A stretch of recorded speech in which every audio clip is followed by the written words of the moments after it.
For 24 years straight, downloadable content is a direction that main series Pokemon games never went towards until months after the release of Pokemon Sword and Shield. And with even more Pokemon DLC around the corner, who knows how it could shake things up for Pokemon Scarlet and Violet. But one thing's for certain, it changed Pokemon Sword and Shield speedruns in the most ridiculous ways possible. But to get there, we have to go all the way back to November 15th, 2019, the date that Pokemon Sword and Shield were released to the world, and speedrunners raced to figure out one thing: what was the fastest way to beat these games? Well, much like a giant wedding cake, this question has a ton of layers to it. Past Pokemon games have trended towards abusing the power of starter Pokemon, and Pokemon Sword looked to do the exact same thing. And which one, you might ask? Well, it was quite clear early on that Sobble would be the king of Sword. Its move pool and singular typing was definitely something to be desired, but it didn't matter since this thing had 125 base special attack on its final evolution form,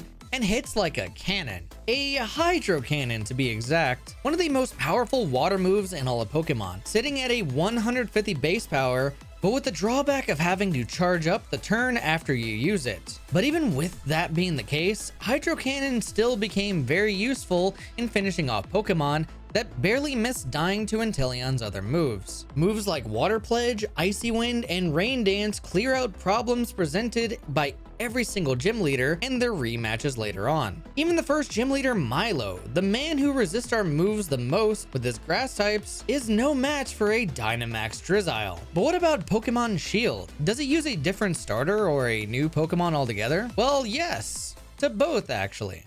The version differences between Sword and Shield made a huge difference in the speedrunning routes. Pokemon Sword has a fighting and rock gym, while Shield was stuck with a ghost and ice gym. And while Sobble can still take out the Shield gyms pretty easily, it didn't do it the fastest way possible. Pokemon Shield speedruns start with Scorbunny, and not because it clears out gems faster than Sobble. It's literally only for the free item Charcoal. When you make your way through Motostoke for the first time, you'll get stopped by Leon to receive an item that matches the starter type you chose, boosting their respective moves with a same type attack bonus. Sword will get Mystic Water for choosing Sobble, Shield gets Charcoal for picking Scorbunny, and nobody gets Miracle Seed because Grookey sucks for speedrunning. But Scorbunny will never be the one to use the Charcoal. Instead, we set our sights on the Rolling Fields section of the wild area. By setting our date and time to September 20th before starting the game, and having it roll over to the 21st as the game passes over midnight, this will not only guarantee Quick Ball spawns, but also Growlithe spawns as soon as you enter the wild area. Growlithe on its own isn't the best, but with a slight detour, we can change that with a really close Firestone. And thanks to the free move relearner in every Pokemon Center, you get some pretty busted moves for the monstrous Arcanine. But as fast as Arcanine is, it can't finish the game on its own. Once you make it past Opal,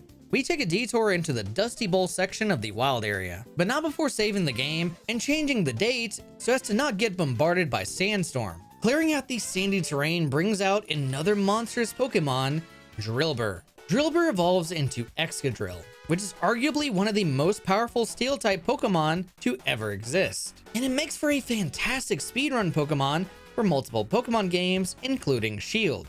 A catchable Drillbur starts off anywhere from level 42 to level 45, while Drillbur at level 46 or higher remain uncatchable with the amount of badges we have after Opal. But even with the badges we have, catching this jerk proves to be problematic due to level differences between your main Pokemon and Drillbur. When determining the catch rate of Pokemon in Sword and Shield, Game Freak decided to make higher level Pokemon almost impossible to catch. The differences are astounding, even when your Pokemon is one single level below them. This made the speedrunning route quite a headache, but that didn't stop speedrunners from trying to prove which game was faster. But unfortunately in the end, it didn't even matter, because on January 17th, 2020, the very first Sword and Shield DLC, the Isle of Armor, opened up a new part of the Galar region. After catching this Galarian Slowpoke, you'd be forced into a battle with Avery or Clara depending on which game you chose. Finishing this battle let you access a bunch of new Pokemon originally cut from the base game, as well as Mustard's dojo, who put you through 3 trials. These 3 trials included defeating 3 Galarian Slowpokes in the Soothing Wetlands, finding 3 clusters of Max Mushroom in Warm-Up Tunnel,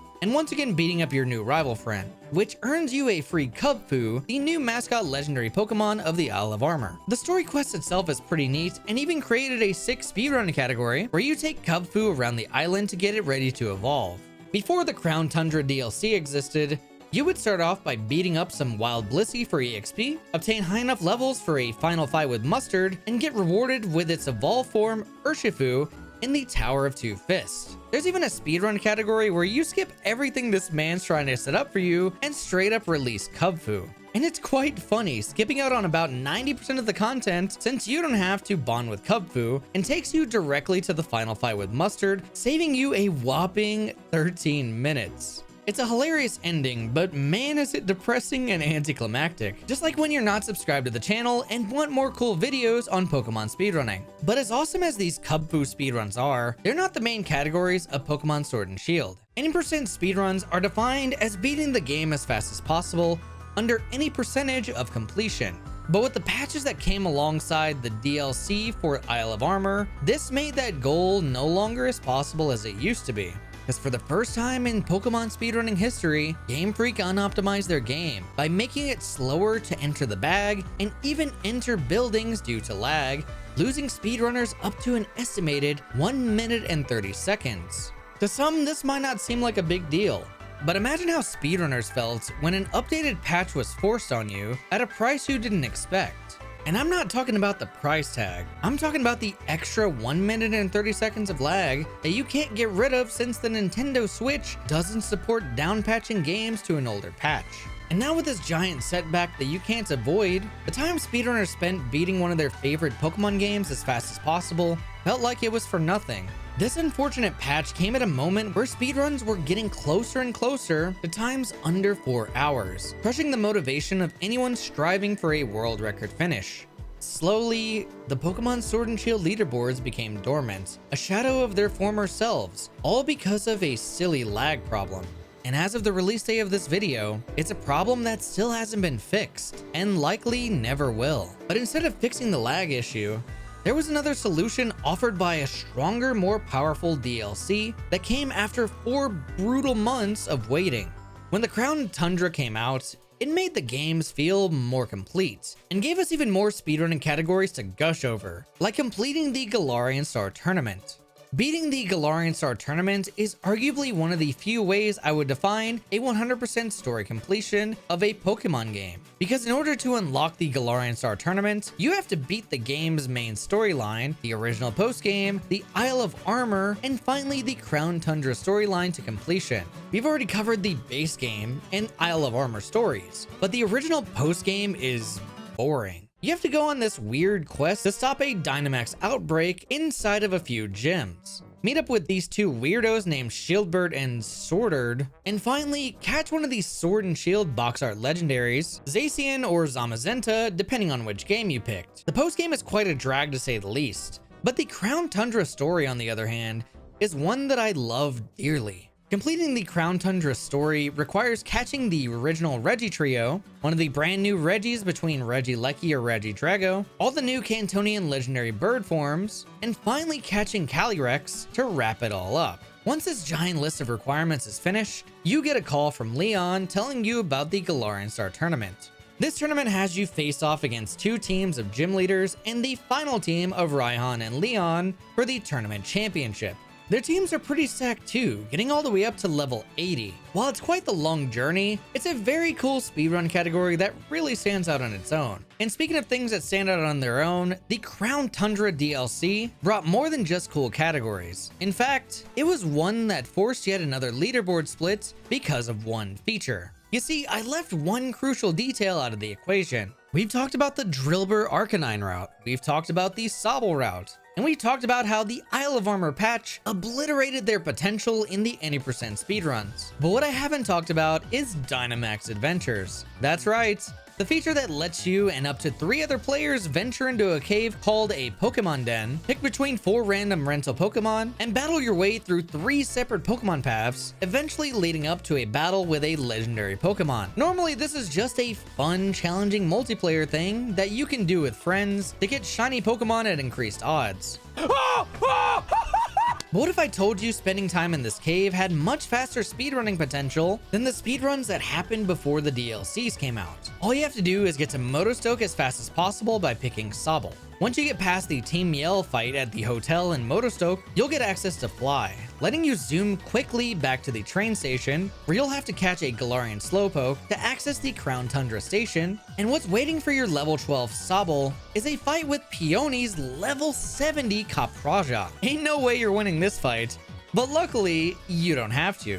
Losing on purpose causes Peony to just run away, instead of blocking you from accessing Pokemon that reach up to level 70. Sure, it's a 15 to 20 minute detour to get there, but let me put it this way. The Pokemon you catch and keep in this cave are the exact same level as the champion Leon's Ace Charizard.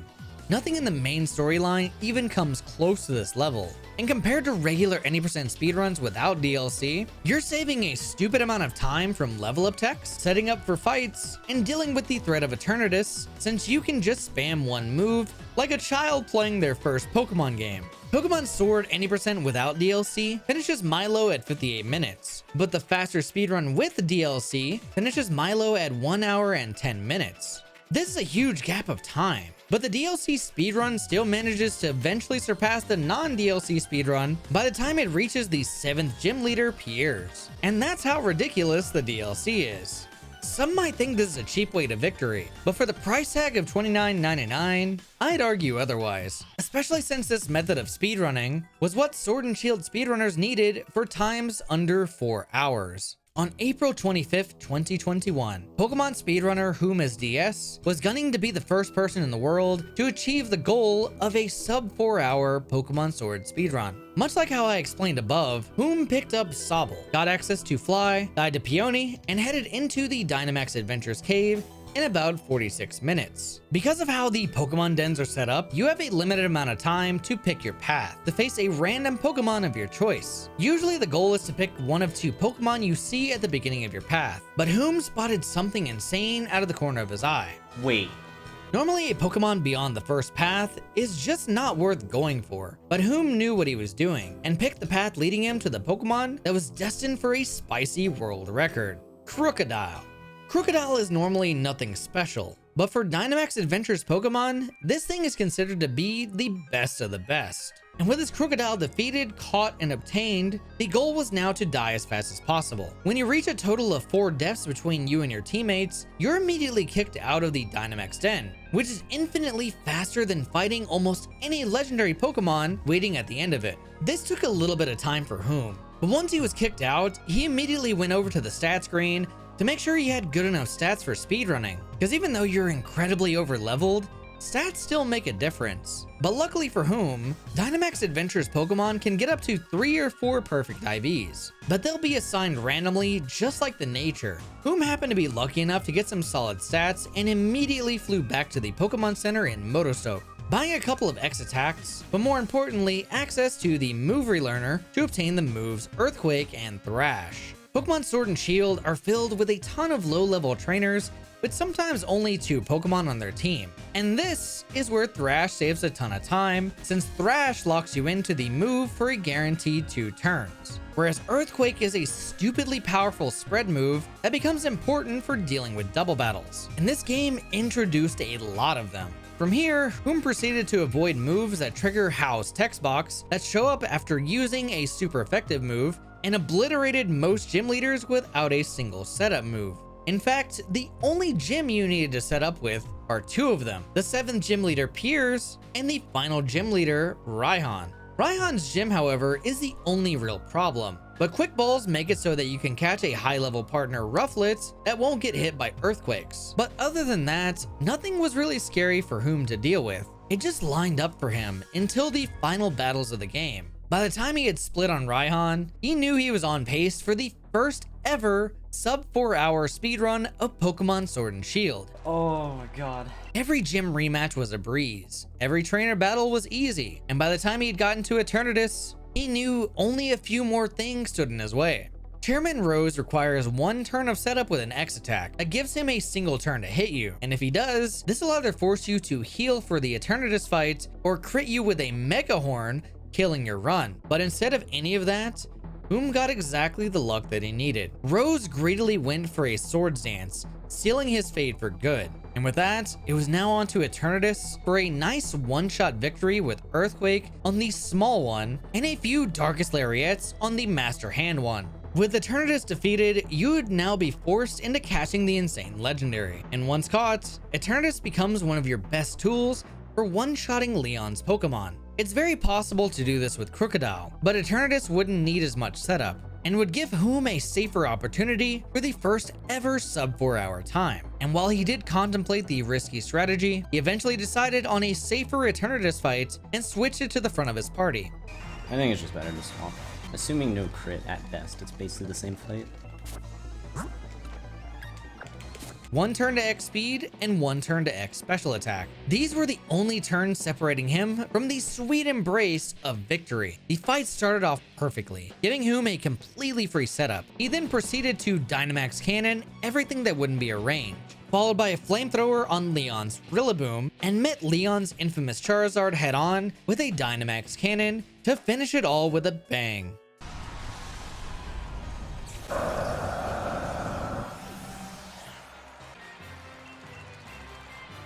It was a crazy journey, but something amazing to look back on as we look beyond the horizon to Pokemon Scarlet and Violet speedruns with DLC. Subscribe for more speedrunning content and check out my playlist on the right for more videos like this one.